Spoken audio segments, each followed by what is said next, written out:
Before the truck had a chance to come to a complete stop, Madison had ripped her seat belt off and turned toward Brian. She pressed both of her hands against the 2 wounds on his chest in the hopes of stemming the flow of blood which seemed to seep in endless supply. "Help!" She screamed, though she didn't think anyone would be able to hear her through the thick pain from the driver's side window. His body slumped, and she knew enough about bullet holes and blood loss to know that conscious was better. She pulled one of her hands off his wound, wiped the blood on her clothes, and smacked the side of his face. She didn't use enough force to hurt, but prayed it would be enough to wake him up. "Hey, don't you leave me, Brian. You saved me again. I need to thank you." She patted his face a few more times before she screamed for help once more. Hysteria crept up inside her and threatened to shatter the sense of calm she tried to desperately to cling to. She'd lived through so many deaths, she knew what to do, she knew how to react, but she refused to watch this man die before her eyes. She threw her head back and yelled toward the heavens.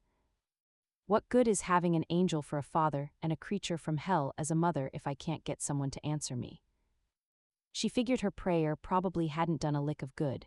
Madison pressed the horn with her elbow if she could. The sound vibrated through the truck. "Well, this debunks the angels can't get hurt theory I had in my head." She searched his truck for something she could use to soak up and stem the flow of blood. Of course, she'd meet the only man who had an immaculate monster truck.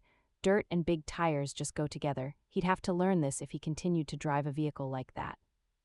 A bang on the window caused her breath to catch and her body to jump.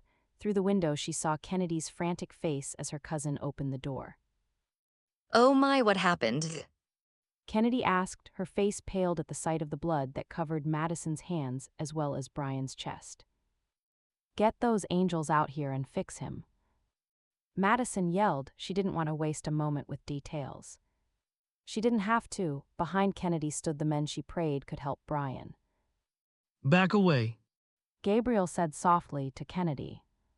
Gabriel moved past her and checked the location of the wounds. His face turned grim as he turned back toward Michael and Uriel. "Don't," Madison hissed. "Don't you dare give up on him."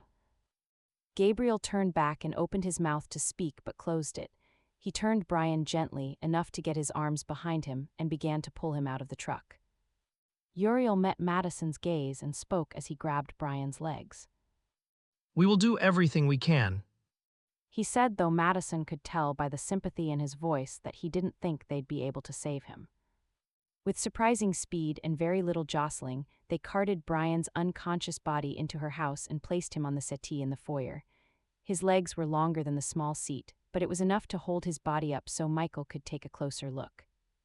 Madison sat at his head and stroked the tendrils of his hair.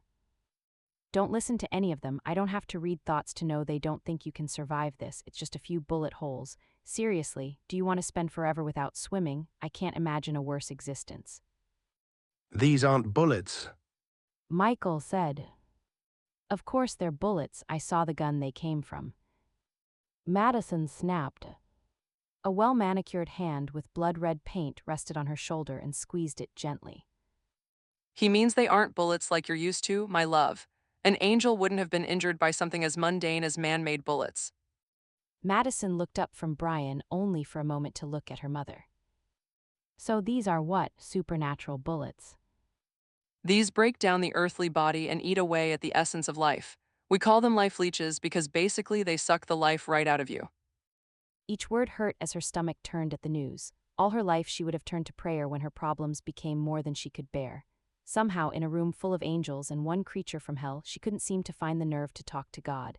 It took more strength to talk to him now, when she knew without a doubt of his presence, than it ever had when he was an abstract being that she believed in. Not that it would stop her. She leaned over and kissed the top of Brian's head, like her mother had done to her when her dreams had become particularly rough. Then, with her lips still on his skin, she prayed. "I don't know if you can hear me or not, God, but it's me, Madison. I have no idea what a life leech does, but I know you can stop it.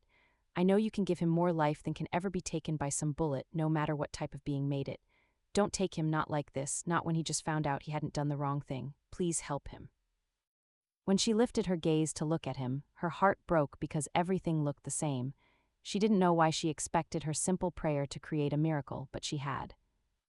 "Get them out," Madison said in a low, firm voice. One has pierced his heart. Michael began. He's dying, Madison. Get them out. A wave of calm rose up through her body, and she knew where it had come from. Get them out now, I'm not a 2-year-old to be placated. She refused to let an angel tell her how to feel. As soon as Brian survived, she'd tell whichever winged man that had tried to calm her down what she thought of their manipulation.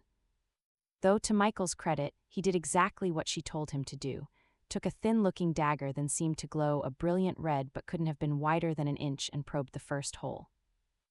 The first bullet went all the way through. This is a clean wound. Hold him still, I'll sear it closed. Even unconscious, he can still react to the pain.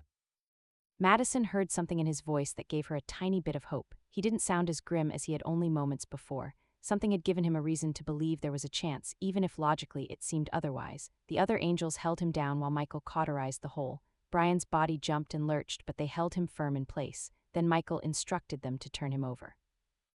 These are exit wounds on his chest. Michael inspected Brian's back. Madison counted 3 holes. She assumed that meant 2 had passed through and that still left 1 in. Vivian, I'm going to require your assistance. Michael said. I thought you might. Madison, hold him, talk to him, bring him to your voice because when I touch him, it's going to hurt far worse than any bullet ever could.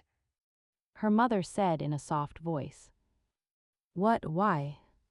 Madison asked. Brian is pure in all ways. His heart, soul, and body are unmarred by life. He hasn't had to deal with the dark forces yet. Let's just say that's a bad combination for a high-powered woman from hell. However, the bullet will come to me when I call it. Her mother said. It didn't make very much sense to Madison, but if it saved his life, she'd go along with any plan. Turn him over, gently. Her mother instructed. Michael cauterized the other wound that the bullet had passed through, and then they turned him over with as little movement as possible. The pool of blood that had already gathered under his body brought fresh tears to Madison's eyes. She tried desperately to cling to the faith that had kept her going so far. I'm telling you right now, Brian, we're going right back there as soon as you get better and blowing that place up or something. How dare they seduce us with good food then shoot at us? She stroked his hair and the side of his face. Whether it helped him or not, she'd never know, but she calmed down the longer she touched him. Her heart rate slowed down and she didn't feel as panicked as she had before. With a sigh, she realized it was probably another attempt by one of the angels. She opened her mouth to tell them to knock it off, but then Brian's body lurched so hard, his head lifted completely off the settee. Her mother's hand lay near the one hole that hadn't gone all the way through. Her index finger circled the ripped skin and a black seared welt arose from the path she created. She burned him just from touching him. Madison tried to move to push her mother out of the way but found she couldn't move. The harder she tried, the more frustrated she got. She couldn't move her arms, her legs, or anything. Stop! She yelled. Her body might not be able to move, but her mouth could.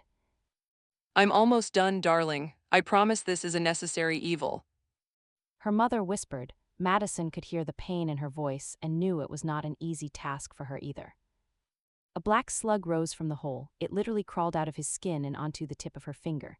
Madison felt bile rise her throat as the slimy creature continued its journey to the palm of her mother's hand. She held out her other hand and Michael handed her the blade he'd worked with earlier. Her mother touched the slug with the dagger and it erupted into flames. Then she handed the dagger back to Michael and he cauterized the final wound. The wounds were angry and red, puckered at the end, but the blood appeared to have stopped for the time being. Tears flowed down Madison's face as she thought of the pain he must be in and prayed that he couldn't feel it due to his unconscious state. His heart is still beating, though it's faint. Keep talking to him, Madison. Gabriel said she hadn't heard him at her side. As if she had any intentions of letting him go anywhere. Fine, but whichever one of you keeps trying to calm me down and stop me from moving, quit it now. I do not appreciate it. She glared at Michael, who she assumed had done it. He struck her as the type to do what's best for someone whether they deserved it or not. He looked back at her with confusion on his face and she realized it hadn't been him. Then she went from Uriel to Gabriel to Raphael. All three had mirrored the same look as Michael. She looked at her mother. Don't look at me, darling, I know better. I'd ask Wingboy here, though. She said as she looked down at Brian. Madison stared down at Brian's face and with shock saw his eyes opening. Her breath caught in her throat as she saw his mouth widen to speak. SSH rest.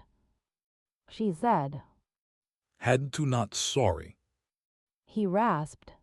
The relief she felt at his words staggered her. Though she had clung to hope, it masked a fear of doubt.